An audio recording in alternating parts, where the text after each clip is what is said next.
Mesdames et messieurs, bonsoir, sinon bonjour. Ça dépend toujours de là où vous vous trouvez. Entretien avec aujourd'hui reçoit un éminent entraîneur. Il s'agit de Zoran Bacilic. Celui-là qui est toujours avec nous sur ce plateau, celui-là qui a toujours accepté de partager avec vous le handball, car il est venu pour le handball au Congo. Alors, Zoran, bonjour. Bonjour. C'est toujours un plaisir de vous recevoir dans nos somptueux studios. Merci beaucoup. C'est toujours le plaisir de venir chez vous, car vos invitations sont toujours les bienvenues. Merci beaucoup une fois encore. Alors, Zoran, nous allons parler de la compétition. Vous avez participé à une coupe, de vainqueur de coupe en Égypte. Alors, Zoran, qu'en est-il réellement à Soto? A-t-il eu ce qu'il a voulu faire ou à Soto, les objectifs ont été atteints ou encore, qu'en est-il avec votre participation à cette coupe? Oui, on vient de revenir avant 3 jours de l'Égypte, où on a participé à la 39e édition de la Coupe des vainqueurs de coupe d'Afrique, des clubs. AS Otoyo est une très jeune équipe, comme vous savez. 2 ans d'existence dans le handball congolais et une qualification aussi rapide pour un championnat continental. Et c'est la première participation hors du pays. Certaines de nos joueuses, c'était la première fois qu'ils sont sortis du Congo. Alors, c'était quelque chose de tout à fait nouveau. Est-ce que les objectifs sont atteints?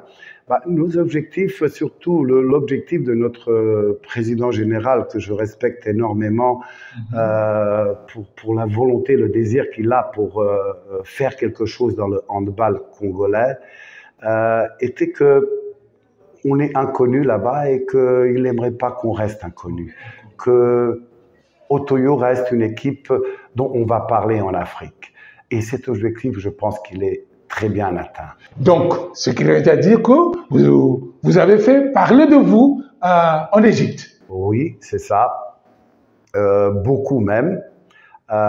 Peut-être on était au début du championnat, car nous, on était 2 semaines avant là-bas pour se préparer un peu, pour s'adapter. Notre deuxième phase de préparation, après les préparations à Brazzaville, était en Égypte planifiée. Là-bas, on a eu 4 matchs d'entraînement, 4 matchs préparatifs. Et après ces matchs, bien sûr, tout le monde a commencé à parler de nous en Égypte. Cet objectif, il est atteint. Mais mon objectif que moi j'avais à un moment n'est pas atteint. Moi, je regrette cette 3e place. Vraiment, je regrette, car je pense que si un peu tous les autres éléments qui sont hors compétitifs étaient un peu plus de notre côté, cet objectif serait atteint.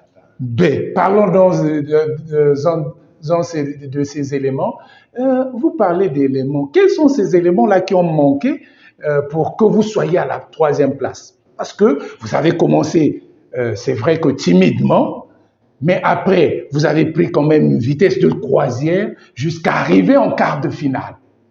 Mais diable, que s'est-il passé? Arrivé en quart de finale, vous étiez déjà à la porte d'entrer en finale, en demi-finale. Et même en finale. Parce que, que s'est-il passé, Zoran? Regardez, nous, 5 mois, on se prépare ici au Brazzaville, avec la participation dans le championnat départemental, avec toutes les préparations, avec le tournoi de mise en jambe. Notre planification était 95% ce championnat d'Afrique. C'est là qu'on a essayé de mettre la forme au top. Ce qui à peu près est réussi, car je peux dire physiquement, on a été très bien préparés. Physiquement, mes joueuses, après aucun match, sont sorties fatiguées du match. fatiguées, oui, mais après une demi-heure, une heure, elles ont récupéré. C'est comme s'ils n'avaient pas joué le match. Ça veut dire que notre travail ici à Brazzaville, ça a payé. Ça a payé. De ce côté, très bien. Mais du côté, nous, on avait 18 joueuses sur notre liste en Afrique. En Afrique, oui. AS Otoyo a 16 joueuses ici qui jouent le championnat national. Toutes ces 16 joueuses sont dans la liste des 18 joueuses. On a rajouté seulement une joueuse de Kara que je remercie beaucoup, tous les dirigeants de Kara de nous avoir prêté cette joueuse pour ce championnat qui a été très bien, qui nous a beaucoup aidé. Elle a été très percutante. Voilà, elle nous a beaucoup aidé, surtout dans les moments difficiles où on est resté tout d'abord sans 3 joueuses étrangères, car les règlements de la CAB malheureusement disent quelque chose qu'on n'avait pas absolument compris, que moi je ne lis pas dans leur règlement, mais eux ils l'ont compris de cette manière, qu'on peut jouer seulement avec 4 étrangères. Étrangère, le mot étrangère est parfois pris étrangère comme différentes nationalités par rapport à la CAB, parfois étrangère à l'équipe. Alors je ne sais pas quel genre d'étrangère qu'il voulait prendre pour savoir comment préparer l'équipe. Zoran, revenons-en un peu. Vous avez eu des étrangères, vous avez payé quand même les transferts à la CAB. Mais qu'est-ce s'est-il passé en disant que ces étrangères-là, je pense qu'ils devaient être comptés parmi ceux qui jouent le championnat. Oui. Les étrangères, c'est celles-là qui devaient peut-être venir de l'étranger, effectivement, d'une autre équipe, excepté votre équipe. Mais comment se fait-il que ça arrive qu'elles sont encore étrangères pour qu'elles puissent être vues d'une autre manière? C'est ce que moi aussi je me suis demandé, car personne avec qui j'ai un peu communiqué n'avait pas compris cet article 25, 23 ou 25 des règlements du championnat des clubs d'Afrique, de la CAB, qui dit, en principe, j'essaie de le dire, allez, peut-être pas mot par mot, que les équipes ont le droit de se renforcer, que sur la liste des joueuses qui jouent le championnat national qui est en cours, les équipes peuvent rajouter 4 joueuses, suivant les principes suivants, les règles suivantes. 2 joueuses qui évoluent hors du pays d'où vient le club, c'est-à-dire pour, par exemple, Otoyo, ça veut dire 2 joueuses qui ne sont pas du Congo, qui ne jouent pas au Congo. Ils ne disent pas quelle nationalité. Là, dans cet article-là, ils ne parlent pas de nationalité. Hors du pays seulement. On pouvait aller prendre même une Brésilienne. Non, une Congolaise qui joue hors, elle est prise comme quelqu'un qui est hors du pays. C'est OK, ça c'est compréhensible. Et 2 joueuses qui jouent au Congo, mais pas dans notre équipe, d'une autre équipe. Peu importe, là c'est bien écrit, de quelle nationalité, qu'elle soit de la nationalité du pays ou une autre nationalité. Ça veut dire que c'est bien compréhensible qu'on pouvait prendre quelqu'un d'ici, même une étrangère, et c'est un renfort de 4 joueuses. Malheureusement, la CAB a regardé que nos 6 transferts qu'on a eus au début de la saison, pas devant le championnat, c'est pas un renforcement, c'est pas un prêt. Nous, on n'a pas fait de prêt. Et dans leur règlement, ils disent on doit faire un prêt avec des transferts légaux. Tout ça, c'est OK. Mais nos joueuses ont un transfert final. Elles ne sont pas prêtées. Elles sont joueuses de Otoyo maintenant avec un contrat de quelques années. Ça veut dire que nous, on joue avec ces joueuses le championnat local, le championnat national. Et moi, par rapport à ces règlements, à cette liste-là, je peux rajouter 4. Nous, on n'en avait pas besoin de 4, on voulait rajouter 3. Après ça, on m'a enlevé une, j'ai rajouté 2. Pour Diane, la capitaine de notre équipe nationale, vous voyez, elle est congolaise, mais on me l'a comptée comme une étrangère. Parce qu'elle est hors du pays. Allez, ça, je veux bien l'accepter. Mais pourquoi mes joueuses sont étrangères? Nous, sur nos 6 joueuses, 3 joueuses ont pris la nationalité congolaise et participent au championnat comme congolaises. Elles ont voyagé en Égypte comme congolaises.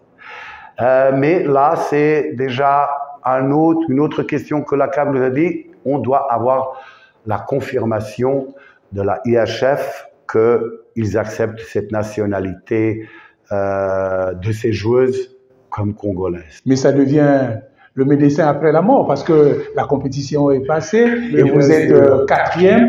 Bon, quatrième Zoran.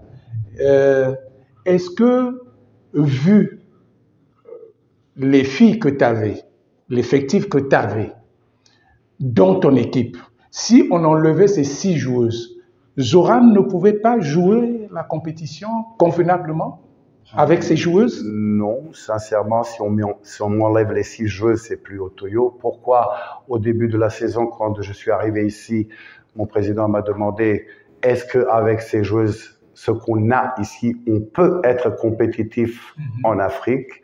Vous avez dit non. Moi, j'ai dit non. Il a fallu que vous complétez. On devait compléter l'équipe pour être compétitif dans ce championnat. Moi, je ne suis pas quelqu'un qui aime trop prendre des joueuses de côté. Moi, je préfère former des joueuses ici. Mais pour former une joueuse, on ne peut pas le faire en 2, 3 mois, 6 mois, 5 mois, 1 an, même 2 ans. Pour former une joueuse, il nous faut de 4 à 8 ans. Ça dépend à quel âge elle a commencé. Mais la former depuis le début. Faire ça bien planifié, faire un programme comment une joueuse qui a du talent. Vous savez comment on dit, les coachs sérieux disent le talent, tu es talentueux, mais ça c'est seulement 20% du succès. 80% c'est le travail. Et pour être joueur de grand niveau, tu dois avoir les deux, les 20% et les 80% de travailler. C'est pas le talent qui va te faire un grand joueur si tu ne travailles pas. Combien de joueurs vous connaissez, c'est sûr, d'énormes talents qui n'ont pas fait une carrière comme il faut. Pourquoi? Parce qu'ils n'étaient pas sérieux dans le travail. C'est le travail qui paye le plus. Et ça, il faut travailler bien comme il faut. C'est ce qui est planifié chez nous à Otoyo. C'est pour ça que Kali est formé. C'est pour ça qu'on a insisté de renforcer notre les juniors, l'équipe des juniors qu'on a renforcée. C'est ça qui doit payer dans quelques années. Et là, on n'aura pas ce problème autant d'étrangères. Mais quand on parle d'étrangères, moi, j'aime pas trop, car l'Afrique, la CAB, tout le monde parle, on doit monter le niveau du handball en Afrique. Nous, on n'a pas pris aucune joueuse qui est hors de l'Afrique. Ça veut dire que c'est le niveau africain avec ces joueuses qui montent. Nous, on n'a pas pris des joueuses d'Europe ou de l'Asie ou de l'Amérique du Sud. Non, ce sont des joueuses africaines. Et c'est bien pour le handball africain, moi, je pense. C'est bien pour le handball africain. Revenons-en pour parler un peu de la compétition. Mais alors, Zoran, vous arrivez en quart de finale. Oui. Mais que s'est-il passé entre les quarts de finale? Vous étiez quand même préparé pour passer quand même le cap des quarts de finale. Oui, bien sûr. Notre premier objectif était de rentrer en quart de finale. Oui. Sincèrement, je parle, notre objectif était, en planifiant les 2 groupes, regardant un peu les clubs qui sont là-bas, on voulait éviter ce match entre 2 équipes congolaises, au moins en quart de finale. Pourquoi? Parce que je sais que la DGSP a eu aussi les mêmes problèmes que nous avions. Ils ont pas joué avec leur équipe complète. Ils ont fait un bon championnat de la Super Coupe. Ils ont pris la 3e place, ce qui est tout à fait convenable, bien sûr, pour nos équipes d'ici. Ça fait que, avec tous les problèmes, pourquoi se confronter trop tôt? Malheureusement, c'est arrivé car nous, on a raté notre premier match. C'était le match le plus important, je le savais, c'est contre Al Ahly. Ils sont à domicile. Eux, ils se sont renforcés à cause de nous et à cause du championnat à 2 jours avant le championnat. Ce que nous, on n'a pas compris, 2 joueuses professionnels d'Europe sont arrivés. Ça fait que leur système de jeu que moi je connaissais a un peu changé. Une de ces deux joueuses dans notre match, où on tenait le match en main en première mi-temps, on l'avait dans les mains, mais avec cette joueuse qui a eu 9 buts et 15 assistances, on n'a pas réussi à l'arrêter. C'est ce qui a fait la différence. Malheureusement, on a perdu ce match de la première journée et c'est ça qui nous a mis à la 3e place. Mais bon, nous, dans nos intentions, c'était la quart de finale et par rapport à la quart de finale, nous, on joue pour la demi-finale. C'était l'objectif. Mon objectif était rentrer en demi-finale. Oui, malheureusement, on tombe sur la DGSP. Où vous avez vraiment tout donné. Ah oui, c'est pas parce que c'est la DGSP. J'aimerais pas que le monde au Congo pense que c'était la rivalité. On ne regardait pas la DGSP comme une équipe du Congo. C'est pas le même match qu'on a vécu ici à Nicole Oba où il y a eu même, en passant, je dis qu'on a même arrêté les arbitres pour ça. On a séquestré des arbitres pour ça. Ce match-là a été compliqué. C'est cette rivalité-là que vous avez emmené. Non, on n'a pas emmené. C'est ce que j'ai demandé à mes joueuses. Avant le match, on ne regarde pas la DGSP comme équipe du Congo. On regarde une équipe au championnat d'Afrique qu'on doit gagner en quart de finale. C'est tout ce qu'on doit regarder. On sait, heureusement pour nous, un peu plus sur cette équipe que sur les autres. Ça fait qu'on a pu préparer tactiquement ce qu'on voulait jouer. Et j'ai demandé, c'est votre moment, vous avez 1 heure pour rentrer dans l'histoire et de rentrer une demi-finale pour la première fois dans l'histoire de ce club. Alors c'est à vous de voir. C'est ce que j'ai demandé à mes joueuses. On n'a pas trop préparer, regarder des vidéos, car la DGSP, on connaît comme équipe, c'est une équipe très très bonne. Pour les gagner, il faut jouer trop fort jusqu'au dernier moment.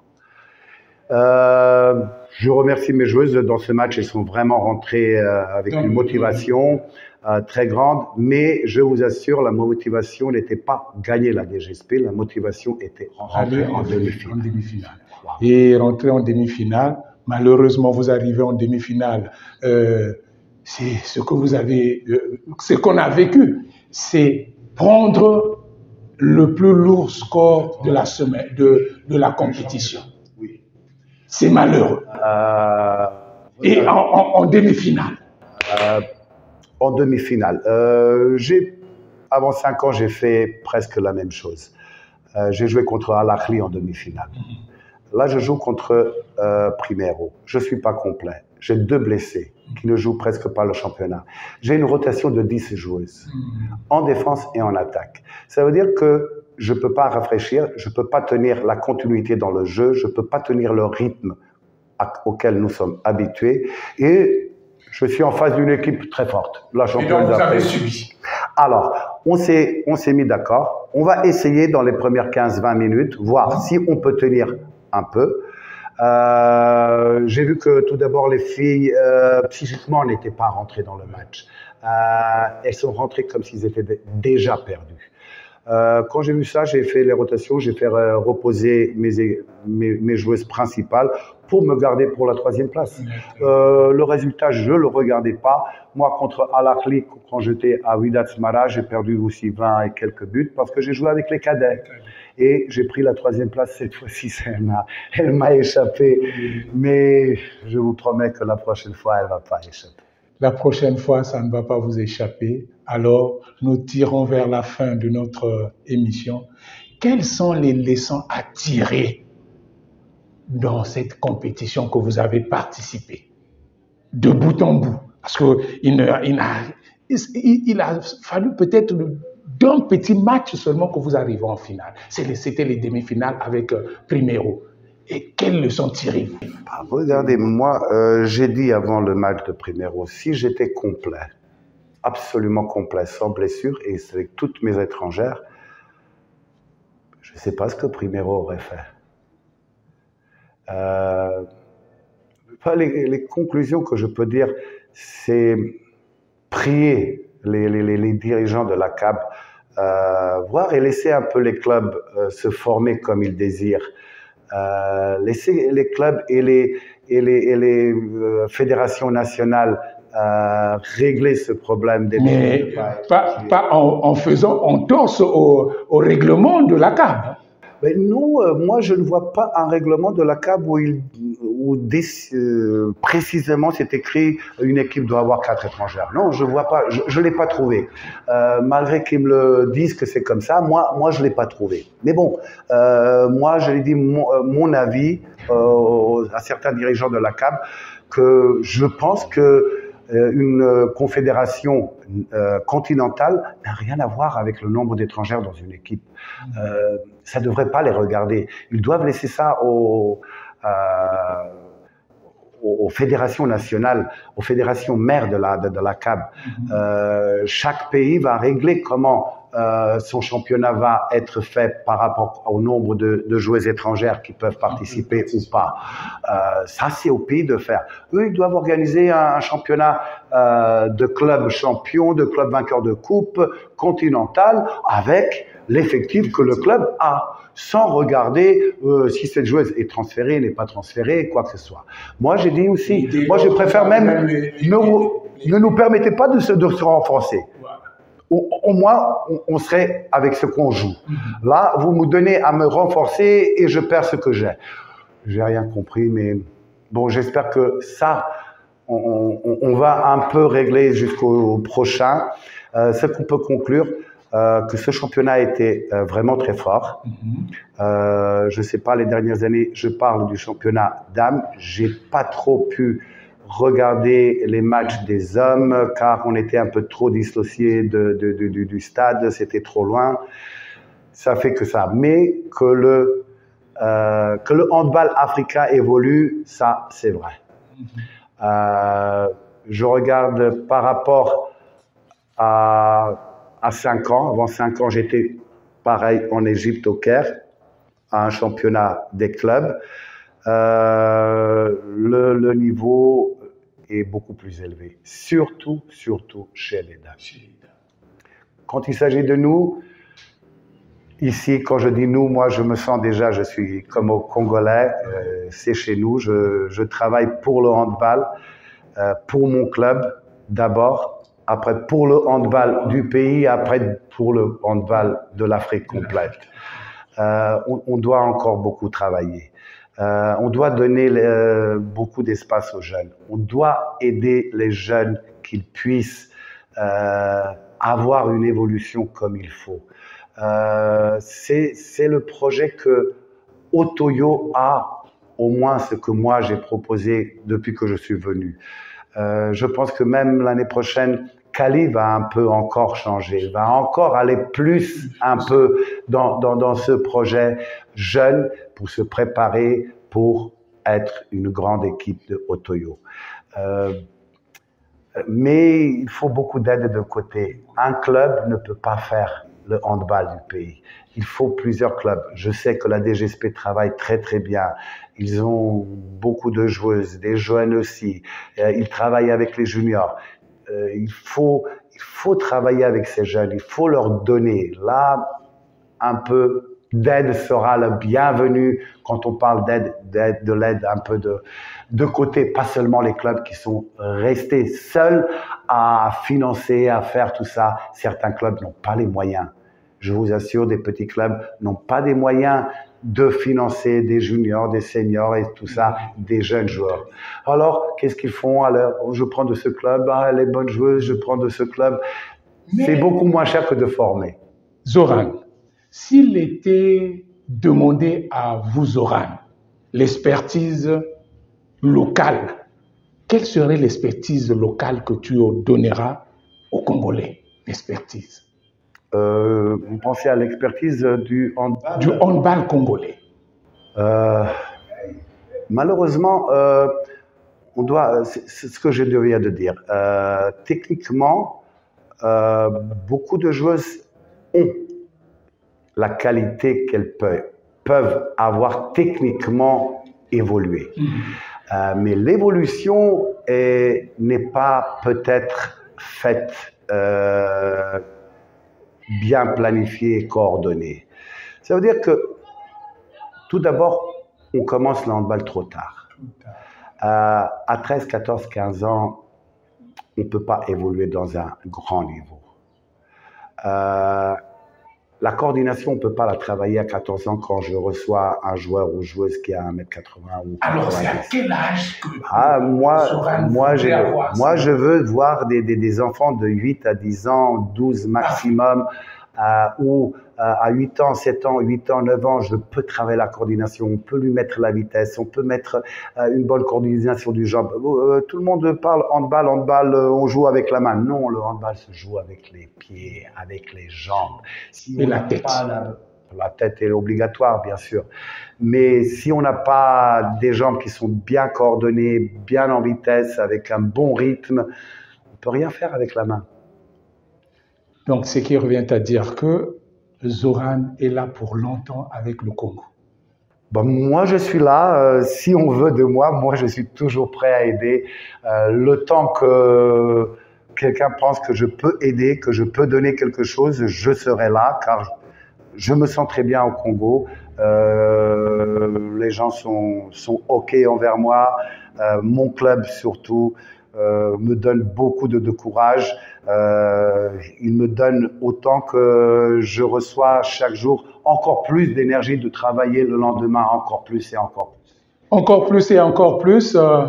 Très chers téléspectateurs, c'est là le dernier mot de Zoran, à moins que vous ayez un pour conclure cette émission. Non, c'est à peu près ça. Moi, je dis, je suis là. Tous ceux qui veulent parler, avoir une aide, échanger du handball, je suis ouvert. Je ne suis pas ouvert pour les guerres, je suis ouvert seulement pour le bien du handball. Ouvert pour le bien du handball. Voilà. C'est ça en réalité, le sport, c'est l'union. Le sport, c'est pas le désunion, mais l'union fait la force. C'est par là que nous mettons un terme de notre émission. Et à une prochaine fois, s'il plaît à Dieu.